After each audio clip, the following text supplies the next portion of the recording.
দর্শক, সবাইকে শুভেচ্ছা অভিনন্দন। দর্শক, আপনারা ইতিমধ্যেই জেনেছেন যে এই উত্তর অঞ্চলে বিশেষ করে তিস্তা, ধরলা, ব্রহ্মপুত্র সহ কুড়িগ্রাম জেলার যে 16টি নদ নদীর পানি কিন্তু ইতিমধ্যেই বৃদ্ধি পেয়েছে।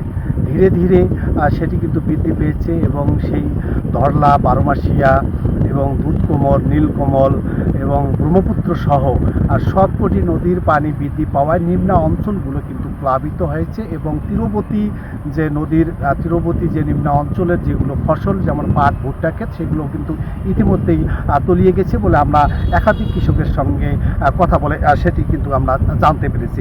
তো আমি এই মুহূর্তে আছি শিমুলবাড়ি, ফুলবাড়ি উপজেলার শিমুলবাড়ি পয়েন্টে।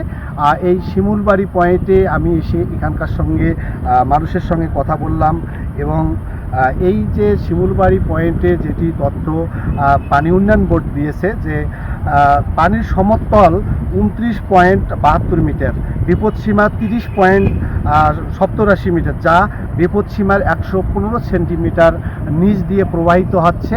এবং এখানকার মানুষজনের সঙ্গে আমি কথা বলেছি, তারা যেমনটি জানিয়েছেন তারা ইতিমধ্যে তাদের যে আমনের বীজতলা এবং পাট ক্ষেত, ভুট্টা এবং কিছু কিছু নিচু যেগুলো ঘর বাড়িয়েছে সেগুলোতে কিন্তু পানি ওঠা কিন্তু শুরু করেছে। তো আসলে এই নদী পাড়ের মানুষগুলো বন্যা পরিস্থিতি নিয়ে কি বলছে আমরা তাদের কাছেই আমরা শুনব।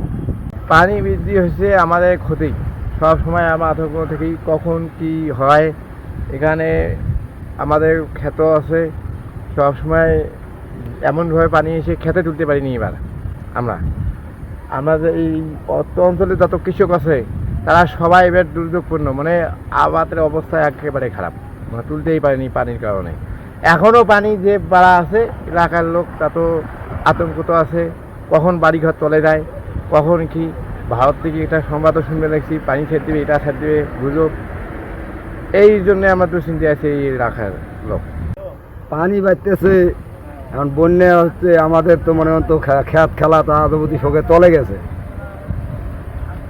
এখন তো আর আমাদের বুদ্ধি নাই, তো এখন যা আছে পানির জন্য কিছু করতে পারতেছি না। তো আজকে মনে মতো বাড়তেছে, আজকে 15-16 দিন থেকে ধীরে ধীরে বাড়তেছে। 1 হাত কমে তার 2 হাত পারে, এই এতটুকু দুশ্চিন্তায় বহুত। সামনের বন্যা নিয়ে যেটা দুশ্চিন্তা হচ্ছে, ইয়াতে মনে হতো কঠোর অবস্থা। বেশ কিছুদিন থেকে তুলনামূলকভাবে অনেকটা পরিমাণে পানি বেশি বাড়ে গেছে। আর বিশেষ করে আমাদের শহর অঞ্চলে অনেক আবাদ কৃষি আছে, সবগুলো বন্যার পানিতে তলিয়ে যাচ্ছে। আর ফসলের অবস্থা বলতেই খুবই খারাপ। আর সরকারের আর্থিক অবস্থা তো কোনো কিছু কৃষকদের মানে আমাদের মধ্যে এদিকে আসেই না এগুলো, আর আমরা পাচ্ছিও না সুযোগ সুবিধা আর কি।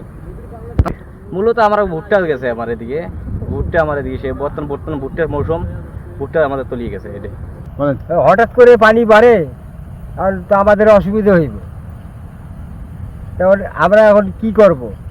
এটা তো আমাদের একটা কোনো করার দরকার, যাতে আমরা ভালোভাবে থাকতে পারি। এরকম পানি বাড়তেছে, কমতেছে, এই দিন আবার হঠাৎ করে বৃষ্টিও বাড়ে, পানিও বাড়ে, নদীর পাড়ের মানুষের তো অসুবিধা হইবে। আমরা তো কষ্ট করতেছি, এইটা যে সরকার দেখে না। সরকারের করণীয় খালি দেখি চলে যায়, আমরা তো কোনো পাই না। তাদের যে একটা হেল্প পাবো, যে নদীর জলে একটা নিষ্কাশন করবো, সেটা তো করে না কেউ। আমরা এই ঢল্লাপাড়ের মানুষ এই কষ্টে থাকি। গতবার বন্যায় আমার বাসা ভাঙি গেছে, এখন আবারও পানি আসতেছে। এখন আমি কি করব? আমার তো থাকার আশ্রয় নাই, আমি এখন অসহায় এইভাবে ঘুরে বেড়াইতেছি। দর্শক, যেমনটি শুনছিলেন যে আসলে নদী পাড়ের মানুষের যে বন্যার যে আশঙ্কা বা বন্যা নিয়ে যে তাদের যে আর্তনাদ, সেটি কিন্তু তারা কিন্তু প্রকাশ করেছেন।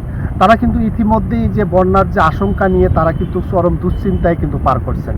বিশেষ করে এই নদী পাড়ের যে কৃষক, এখানকার আমি যেমন সোনাইগাছি এলাকায় অবস্থান করছি, এখানকার কৃষকের বিশেষ করে নদী পাড়ের যেগুলো নিচু এলাকার বাড়ি, সেগুলো কিন্তু ইতিমধ্যেই তাদের যে একটা বন্যা আতঙ্কে যে দুশ্চিন্তা বেড়েছে সেটি কিন্তু তারা জানিয়েছেন। তবে আমি এখানে কথা বলেছি এখানকার মানুষ এবং বিশেষ করে এই যে ধরলার যে তীরবর্তী চরা অঞ্চলগুলো সেখানে কিন্তু অসংখ্য ফসল কিন্তু তলিয়ে গেছে, বিশেষ করে পাট ক্ষেত, ভুট্টা ক্ষেত এবং বড় বীজতলা, এবং সব মিলে কিন্তু একটা নিদারুণ কষ্ট এবং নিদারুণ দুশ্চিন্তা, কখন বন্যার পানি বেড়ে তাদের ঘর বাড়ি তলিয়ে যায় সে দুশ্চিন্তায় কিন্তু পার করছে।